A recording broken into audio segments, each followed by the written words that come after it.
Welcome to V3 news లక్ష్యం సమాజ హితం. నేను ఎమిలియా. బులెటిన్లో ముందుగా హెడ్లైన్స్ చూద్దాం. వైసీపీ చేపట్టిన ఇళ్ల పట్టాల్లో అవినీతి జరిగింది. బొత్స చర్చకు రావాలని మాజీ మంత్రి బండారు సవాల్.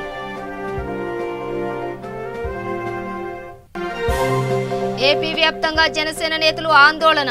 నివర్ తుఫాన్ రైతులను ఆదుకోవాలని డిమాండ్.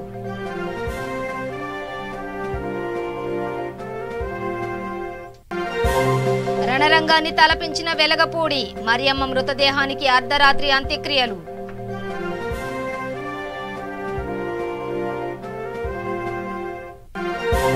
విశాఖ జిల్లా కలెక్టర్ కార్యాలయం వద్ద ఉద్రిక్తత. స్టాఫ్ నర్సుల జీతాలు చెల్లించాలని డిమాండ్.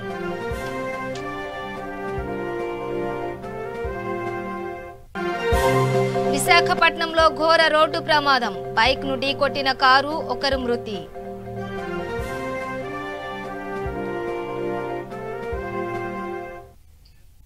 డీటెయిల్స్ చూస్తే రాజకీయ పార్టీని పెట్టే ఆలోచనను విరమించుకుంటున్నానని ప్రముఖ సినీ నటుడు రజనీకాంత్ సంచలన ప్రకటన చేశారు. కొత్త పార్టీ ఆలోచనను ఆయన విరమించుకున్నారు. తన ఆరోగ్యం సహకరించడం లేదని చెప్పారు. రాజకీయాల్లోకి రాకుండానే ప్రజలకు సేవ చేస్తానని తెలిపారు. పార్టీ కోసం ఎదురు చూసిన అభిమానులందరికీ క్షమాపణ చెబుతున్నానని అన్నారు. ప్రస్తుత పరిస్థితిలో తాను రోడ్డు మీదకు వస్తే అది తన ఆరోగ్యానికే ముప్పుగా మారే అవకాశం ఉందని చెప్పారు.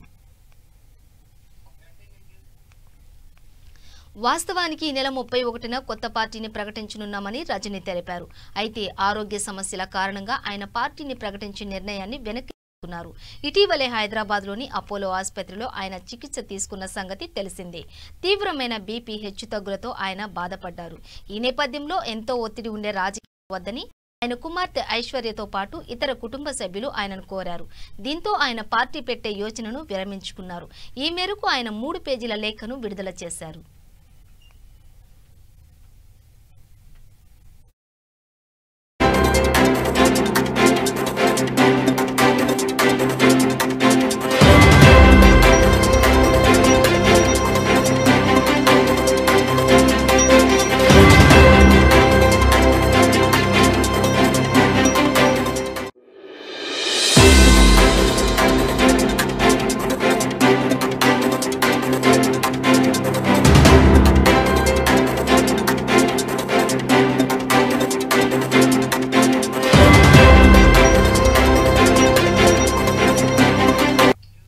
లోటస్ బ్యాండ్లో 60 గదులు ఉంటే 1 సెంటులో పేదల ఇళ్లు ఎలా కట్టుకుంటారని టీడీపీ నేత మాజీ మంత్రి బండారు సత్యనారాయణ మూర్తి ప్రశ్నించారు. సీఎం జగన్ పేదల పేరు చెప్పి 7,000 కోట్లు దోపిడీ చేశారని మండిపడ్డారు. ఇళ్ల పట్టాలపై మంత్రి బొత్స సత్యనారాయణ, స్పీకర్ తమ్మినేని సీతారాం అవాస్తవాలు చెబుతున్నారన్నారు.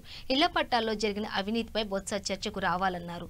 తన ఆరోపణలు అవాస్తవం అని తేలితే రాజకీయాల నుంచి తప్పుకుంటానని బండారు సవాల్ విసిరారు.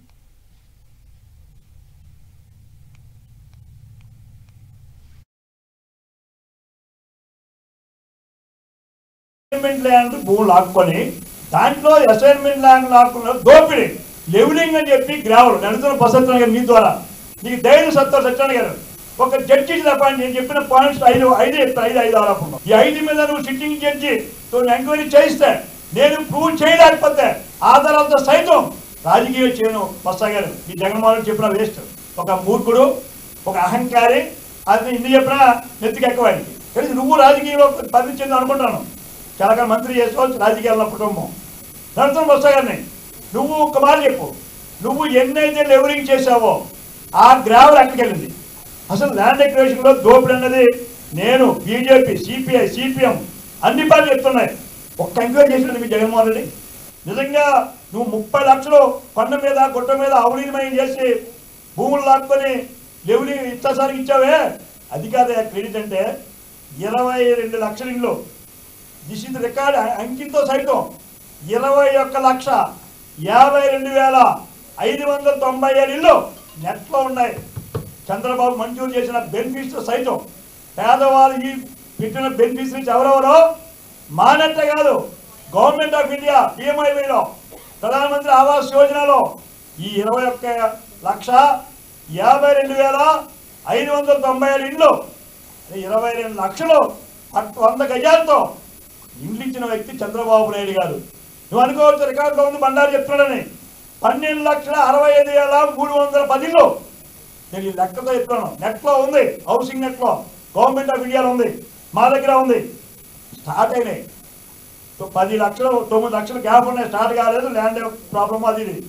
12,60,000 స్టార్ట్ అయితే చంద్రబాబు నాయుడు గారు ఎన్నికల నాటికి 7,93,996 ఇల్లు, అంటే 8 లక్షల లబ్ధిదారులు హ్యాపీగా ఉన్నారు. వేళ ఇంకొక 4-5 లక్షలు పూర్తి చేయవలసి ఉంది. నీ అక్రోశంతో, నీ దుర్బుద్ధితో, నీ దుర్మార్గ చర్య వల్ల వాళ్ళ పేమెంట్లు ఆగిపోవు. ఆ పేమెంట్లు ఎవరున్నాయి డబ్బులు? Government of India. అర్బన్ ఏరియాలో 1,50,000 ఇందాక చెప్పాను కదా, రేపు మోడీ గారు అభినందిస్తున్నారు. బిఎల్సీస్లో దాని పేరు బిఎల్సీస్. దాంట్లో 1,50,000 గవర్నమెంట్ ఆఫ్ ఇండియా ఇచ్చింది. ₹1,00,000 మేము ఇచ్చామయ్యా జగన్మోహన్ రెడ్డి. ఏది సైట్ ఇచ్చి విశాఖపట్నంలో 57,000 పట్టాలు, 100 గజాలు విలువైన స్థలం. నీలాగా విశాఖపట్నం తీసుకెళ్లి కొండల మధ్యన ఏజెంట్స్ మేము పడలేదు. 100 గజాల లెక్కన అవినీతి లేకుండా 57,000 పట్టాలు విశాఖపట్నం అర్బన్లో ఇచ్చామయ్యా బొత్స సత్యనారాయణ గారు. మీ రికార్డు మీ దగ్గర ఉంది, తెలుసుకొని మాట్లాడుతూ జగన్మోహన్ మెచ్చుకుంటారు, మంత్రి ఉంటుంది, మాట్లాడుకో. అది నీకే ఇబ్బంది భవిష్యత్తులో. 57,000 అవినీతి లేకుండా విశాఖపట్నం నడిపడిన ఇస్తే చెప్పాలా బొత్స గారికి. ఇవాళ అవార్డు వచ్చింది మాకు కేంద్ర ప్రభుత్వం నుంచి. బిఎఫ్సిస్ జిఎంసీలో ఎన్ని కంప్లీట్ తెలుసా బొత్స గారు? 15,196 ఇళ్ళు కంప్లీట్ చేసాం. ఇళ్లలో ఉన్నారు. అది రేపు మోడీ గారు స్వయంగా చూడబోతున్నారు. కళ్ళు ఉన్నాయా? ఏమి మిస్టర్ జగన్మోహన్ రెడ్డి, కళ్ళున్నాయి నీకు? మేము అభినందించలేదు. ఇవాళ నువ్వు కూడా భయపడి మెడలోంచావే. మోడీ గారు అభినందిస్తున్నారు మమ్మల్ని. వేళ గవర్నమెంట్ ఆఫ్ ఇండియా అమౌంట్ ఉంది, వాస్తవం చెప్పాం కదా, 1,50,000 మోడీ గారిది, 1,00,000 మేము ఇచ్చి ఒక్క విశాఖపట్నంలోనే మరి 15,190 ఇల్లు. తిరుమల శ్రీవారిని రాజ్యసభ సభ్యుడు సీఎం రమేష్ దర్శించుకున్నారు. నైవేద్య విరామ సమయంలో శ్రీవారిని దర్శించుకుని మొక్కులు చెల్లించుకున్నారు. వీరికి ఆలయ అధికారులు స్వాగతం పలికి దర్శన ఏర్పాట్లు చేశారు. దర్శనానంతరం రంగనాయక మండపంలోని అర్చకులు వేద ఆశీర్వచనం అందించగా టీటీడీ అధికారులు స్వామివారి పట్టు వస్త్రంతో సత్కరించి తీర్థప్రసాదాలు అందజేశారు. వైకుంఠ ఏకాదశిలో స్వామివారిని దర్శించుకోవడం సంతోషంగా ఉందని రాజ్యసభ సభ్యుడు సీఎం రమేష్ తెలిపారు. ప్రధాని నరేంద్ర మోడీ పాలనలో ప్రజలు సంతోషంగా ఉన్నారని తెలిపారు.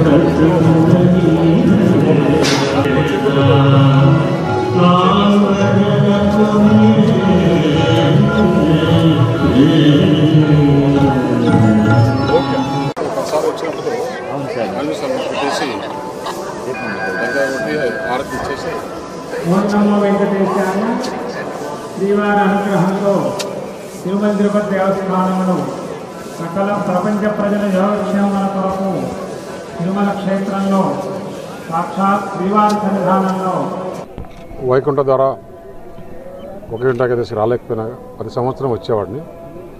ఆ రష్లో ఈ కరోనాలో ఎందుకు లేని ఈరోజు ప్రశాంతంగా వచ్చి దర్శనం చేసుకోవడం నిజంగా ఆ వెంకటేశ్వర స్వామి మనకిచ్చిన వరం.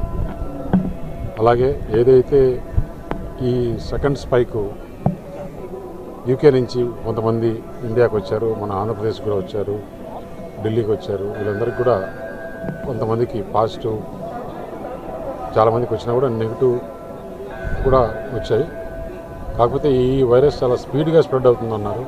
ఆ భగవంతుని ఒకసారి మళ్ళీ కూడా ఇంతవరకు అందరినీ జాగ్రత్త కాపాడారు, ఇక మీదట కూడా అలాగే కాపాడాలని చెప్పేసి ఈ రాష్ట్రం బాగుండాలి, అంతా బాగా జరగాలి, ప్రజలకంతా మేలు జరగాలని ఆ భగవంతుని ప్రార్థించడం జరిగింది. జనరల్గా కూడా తిరుపతిలో ఈ రాజకీయాల గురించి మాట్లాడడం, బీజేపీ పార్టీ ఆల్రెడీ ఎప్పటి నుంచో వర్క్ స్టార్ట్ చేసింది. ఏదైతే దేశమంతా కూడా మంచి ఫలితాలు ఉన్నాయి కాబట్టి తిరుపతిలో కూడా ఆ ఫలితం వస్తుంది. ప్రధాని నరేంద్ర మోడీని ప్రజలు అర్థం చేసుకొని ఇక్కడ కూడా రాష్ట్రం డెవలప్మెంట్ కావాలంటే బీజేపీనే కావాలని కోరుకోక తప్పదు. అది పార్టీ జనసేన కేటాయించినా కానీ భారతీయ జనతా పార్టీ ఫోన్ చేసినా కానీ అందరూ కలిసే పని చేసుకుంటారు. అది పార్టీ హైకమాండ్ నిర్ణయం తీసుకుంటారు.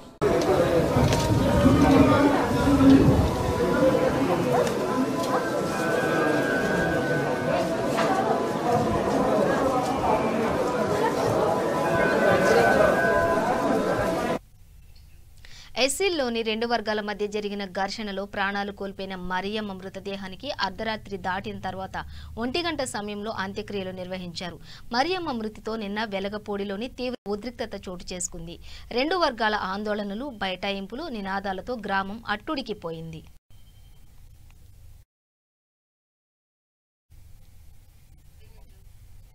ఈ ఘర్షణ వెనుక ఎంపీ నందిగం సురేష్ హస్తం ఉందని, ఆయనపై కేసు నమోదు చేయాలంటూ బాధితులు ఆందోళనకు దిగారు. మృతదేహంతో రోడ్డుపై బైఠాయించారు. దీంతో రంగంలోకి దిగిన హోంమంత్రి సుచరిత అర్ధరాత్రి వేళ ఎస్సీ సంఘాలతో చర్చలు జరిపారు. నందిగం పేరును ఎఫ్ఐఆర్లో చేర్చుతామని హామీ ఇవ్వడంతో ఆందోళన విరమించి మృతదేహానికి అంత్యక్రియలు నిర్వహించారు. గ్రామంలోని ఎస్సీ కాలనీలో నిర్మించిన సీసీ రోడ్డు ప్రారంభంలో తలపెట్టిన స్వాగత తోరణానికి పేరు పెట్టే విషయంలో ఇరు వర్గాల మధ్య పొడసూపిన భేదాభిప్రాయాలు ఈ ఘటనకు కారణమయ్యాయి. బాబు జగజ్జీవన్ రామ్ పేరు పెట్టాలని ఒక వర్గం సూచించగా మరో వర్గం దానిని తిరస్కరించింది. ఫలితంగా ఇరు వర్గాల మధ్య ఘర్షణ రేకెత్తడంతో పోలీసులు జోక్యం చేసుకుని ఇరు వర్గాలకు నచ్చజెప్పి పంపించారు. అనంతరం పేరును ఫైనల్ చేసేందుకు ఆదివారం రాత్రి 8 గంటల సమయంలో చర్చల కోసం ఇరు వర్గాలు ఒకచోటకు చేరాయి. ఈ క్రమంలో వారి మధ్య మరోమారు ఘర్షణ చెలరేగింది. ఇరు వర్గాల వారు రాళ్లు, ఇటుకలతో దాడులకు దిగారు. అదే సమయంలో ఇంటి బయట పాత్రలు శుభ్రం చేసుకుంటున్న మరియమ్మకు రాళ్లు వచ్చి తగలడంతో తీవ్రంగా గాయపడింది. ఆసుపత్రికి తరలించగా అక్కడ చికిత్స పొందుతూ అర్ధరాత్రి మృతి చెందింది.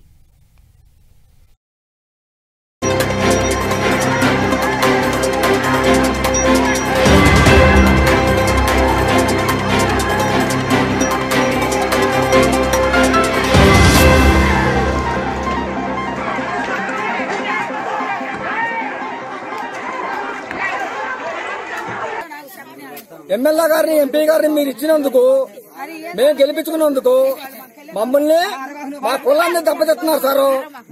జగన్ గారు, నువ్వు మా మా మాలోల్ని మేము చాలా శాంతంగా ఉంటాం. మేము వాళ్ళు మూర్ఖ మనుషులు, వాళ్ళు నరుగుతారండి మమ్మల్ని. జగన్ గారు, ఎంపీ గారు, ఎమ్మెల్యే గారు వాళ్ళు మా మాల పిల్లిని ఏం చేయదలుచుకున్నారో అది చేసేస్తారా? జగన్ గారు, నీకు పుణ్యం ఉంటుంది, దండాలు పెడుతున్నాం మేము. జగన్ గారు, అయ్యా జగన్ గారు, అయ్యా జగన్ గారు, మీరు మాత్రం, అయ్యా జగన్ గారు, మీరు ఈ మాటలు మీరు విని మీరు మేము దయచేసి మా మాల పిల్లోళ్ళని మాకు ఎక్కడైనా చోట్లు ఇవ్వండి.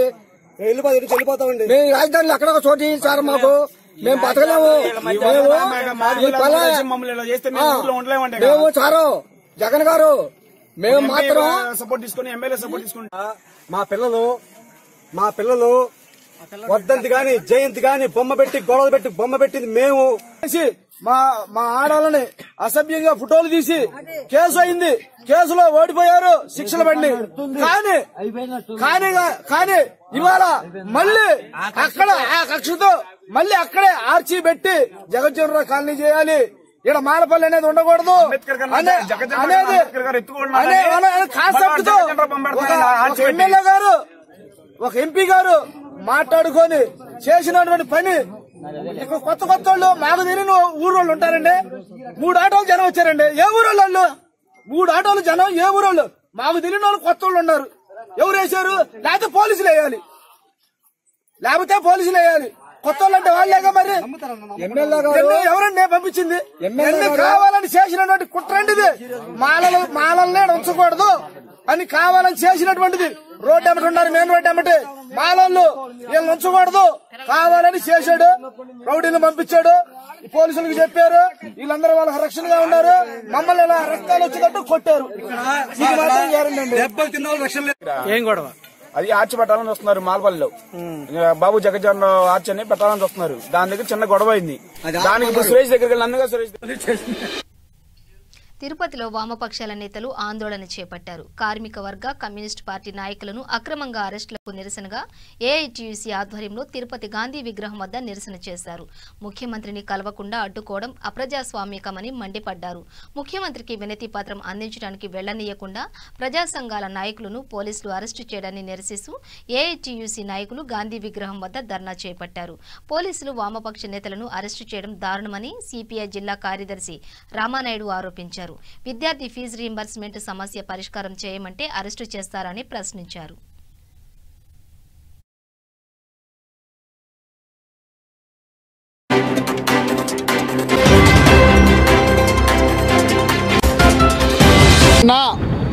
మీకు పర్మిషన్ ఇస్తామని చెప్పి నిన్న సాయంత్రం చెప్పినటువంటి పోలీస్ అధికారులు, రెవెన్యూ అధికారులు అర్ధరాత్రి నుంచి ప్రజా సమస్యలపై పోరాటం చేస్తున్నటువంటి వివిధ ప్రజా సంఘాల నాయకులను అక్రమంగా ఇళ్ల కాడిని అరెస్ట్ చేయడం, ఉదయాన్ని అరెస్ట్ చేయడం అంటే ఈ ప్రభుత్వం ప్రజల కోసం ఉందా, లేదా కార్పొరేట్ శక్తుల కోసం ఉందా, లేదా భూ కబ్జాదారుల కోసం ఉందా, రౌడీల కోసం ఉందా చెప్పాల్సిన అవసరం ఉందని చెప్పి సిపిఐ పార్టీ తరఫున డిమాండ్ చేస్తూ ఉన్నాను. అక్రమ అరెస్టులు చేయడం వల్ల ప్రజా ఉద్యమాలు ఆగవు, మరింత ఉవ్వెత్తున ఉద్యమాలు లేస్తాయి. రాత్రి నుంచి అరెస్ట్ చేశారు, ఈరోజు మళ్ళా వచ్చాం, రేపు ఇంకా వస్తాం. కాబట్టి ప్రజల్ని సమీకరిస్తాం, ప్రజా ఉద్యమం కొనసాగిస్తాం. మేము సూటిగా అడుగుతున్నా, ఇది పోలీసు ప్రభుత్వమా లేదా ప్రజా ప్రభుత్వమా? జగన్మోహన్ రెడ్డి ఈ జిల్లాలో ఉన్నటువంటి ఇద్దరు మంత్రులు చెప్పాలి. మీరు ప్రతిపక్షంలో ఉన్నప్పుడు ఉద్యమాలు చేయలేదా? మీరు ఊరేగింపులు చేయలేదా? పాదయాత్ర చేయలేదా? ఈరోజు మాత్రం ప్రతిపక్ష పార్టీ ఉన్నటువంటి, అందులో వామపక్ష పార్టీలు, ఎర్ర జెండాలో ఉన్నటువంటి నాయకత్వం ఉన్నటువంటి ప్రజల కోసం పోరాటం చేసే వాళ్ళని అరెస్ట్ చేస్తారా? ఏమని మీ ఉద్దేశం చెప్పాల్సిన అవసరం ఉంది. కాబట్టి మీరు ప్రజల పక్షాన ఉంటారా లేదా ప్రజలకు వ్యతిరేకంగా ఉంటారా? మీరు చెప్పాల్సిన అవసరం ఉంది. పోలీసు ద్వారా ప్రభుత్వాన్ని నడపాలనుకుంటే అదే పోలీసులు మీ మీద కూడా పడతారు, అది గుర్తుపెట్టుకోండి. పోలీసులతో ప్రభుత్వం నడపలేరు, ప్రజాస్వామ్య పద్ధతిలో నడపండి. ఈరోజు జగన్మోహన్ రెడ్డి గారు కాళహస్తికి వస్తున్నారు. ఎందుకు అరెస్ట్ చేశారు? జిల్లా వ్యాప్తంగా ఉన్న నాయకుల్ని ఇళ్లకాడ అరెస్ట్ చేయడం సిగ్గు కదా? ఇది మేము ఖండిస్తున్నాం. కాబట్టి ప్రజలను సమీకరిస్తాం, మరిన్ని ప్రజా ఉద్యమాలను కొనసాగిస్తామని కూడా ఈ ప్రభుత్వానికి హెచ్చరిక చేస్తూ, పోలీసు అధికారులారా మీరు నిజాయితీగా పనిచేయండి, మీరు పక్షపాతంగా ఉండొద్దండి. మీరు అందరికీ అధికారులు కానీ పాలక పక్షానికే కాదు, మంత్రులకి ఎమ్మెల్యేలకే కాదు పోలీసులు, ప్రజలకందరూ పోలీసులు. కాబట్టి పోలీసు అధికారులు కూడా మీరు గుర్తుపెట్టుకోవాలి. మీరు ప్రజాస్వామ్య పద్ధతిలో ఉన్నారు కాబట్టి ప్రజాస్వామ్యం రక్షించండి, ప్రజా ఉద్యమాలను నడపడానికి అవకాశం ఇవ్వండి, ప్రజా సమస్యలు పరిష్కరించడానికి. విశాఖ కలెక్టర్ కార్యాలయం వద్ద ఉద్రిక్తత చోటు చేసుకుంది. కోవిడ్ స్టాఫ్ నర్సుల జీతాలు చెల్లించాలని కోరుతూ నర్సులు ఆందోళనకు దిగారు. ఉద్యోగులను విధుల్లోకి తీసుకోవాలని డిమాండ్ చేశారు. కోవిడ్ వారియర్స్ హక్కుల పోరాట సమితి ఆధ్వర్యంలో ఆందోళనకు దిగిన నర్సులు కార్యాలయంలోకి వెళ్లేందుకు ప్రయత్నించడంతో ఉద్రిక్తత చోటు చేసుకుంది. దీంతో పోలీసులు వారిని అడ్డుకోవడంతో వైద్య సిబ్బంది పోలీసులకు మధ్య వాగ్వాదం చోటు చేసుకుంది. తమను విధుల్లోకి తీసుకోవాలని, లేని పక్షంలో ఆందోళన ఉధృతం చేస్తామని హెచ్చరించారు.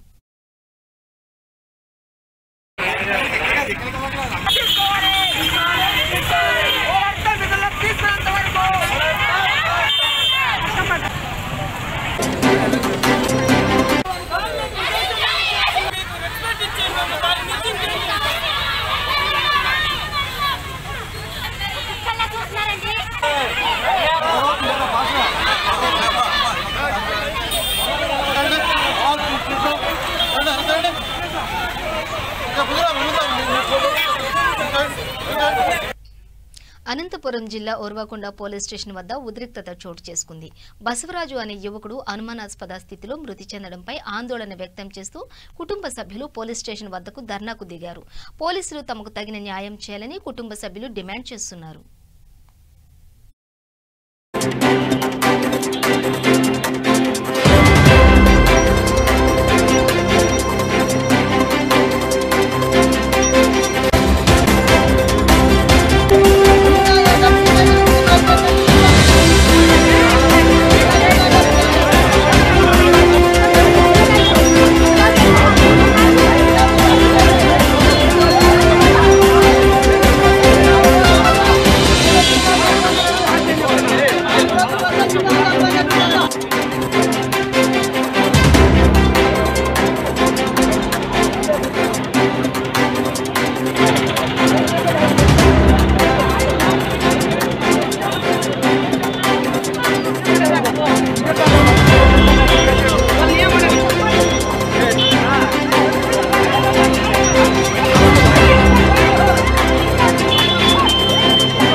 జిల్లాలో ఘోర రోడ్డు ప్రమాదం జరిగింది. అయ్యప్ప గుడికి వచ్చే జాతీయ రహదారి టర్నింగ్ సమీపంలో లారీ, ఆర్టీసీ బస్సు, ఓ బైక్ 3 వాహనాలు ప్రమాదానికి గురయ్యాయి.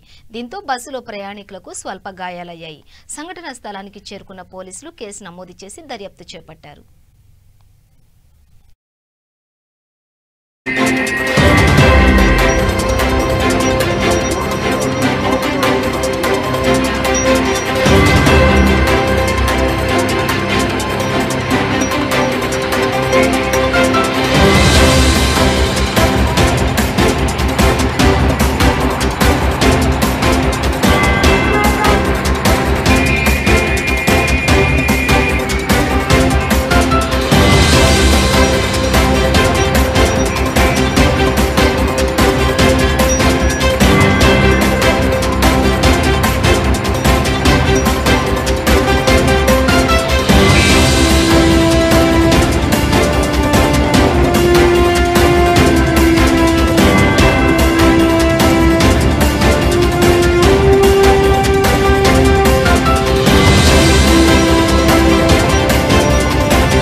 విశాఖపట్నంలో ఘోర రోడ్డు ప్రమాదం చోటు చేసుకుంది. రాజమండ్రి వైపు వెళ్తున్న కియా కారు మార్గ మధ్యంలో జగ్గంపేట మండలం రామవరం ఎంసెట్ 16వ జాతీయ రహదారిపై బైక్ ను ఢీకొట్టింది. దీంతో బైక్ పై ఉన్న వ్యక్తి అక్కడికక్కడే మృతి చెందారు. ప్రమాద విషయం తెలుసుకున్న జగ్గంపేట పోలీసులు సంఘటనా స్థలానికి చేరుకుని కేసు నమోదు చేసి దర్యాప్తు చేస్తున్నారు.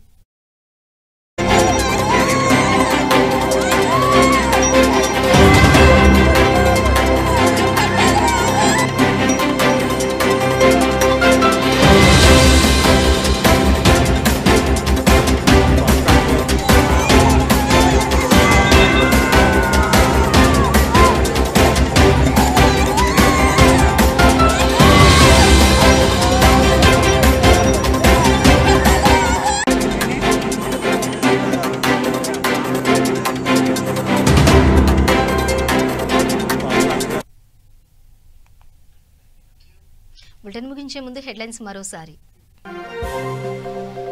వైసీపీ చేపట్టిన ఇళ్ల పట్టాల్లో అవినీతి జరిగింది. బొత్స చర్చకు రావాలని మాజీ మంత్రి బండారు సవాల్.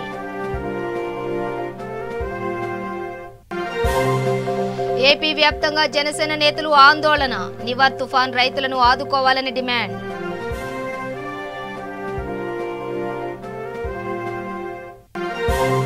రణరంగాన్ని తలపించిన వెలగపూడి. మరియమ్మ మృతదేహానికి అర్ధరాత్రి అంత్యక్రియలు.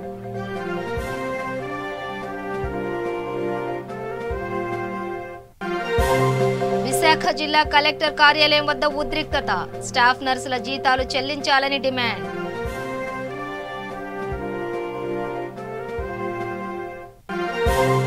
విశాఖపట్నంలో ఘోర రోడ్డు ప్రమాదం. బైక్ ను ఢీకొట్టిన కారు, ఒకరు మృతి.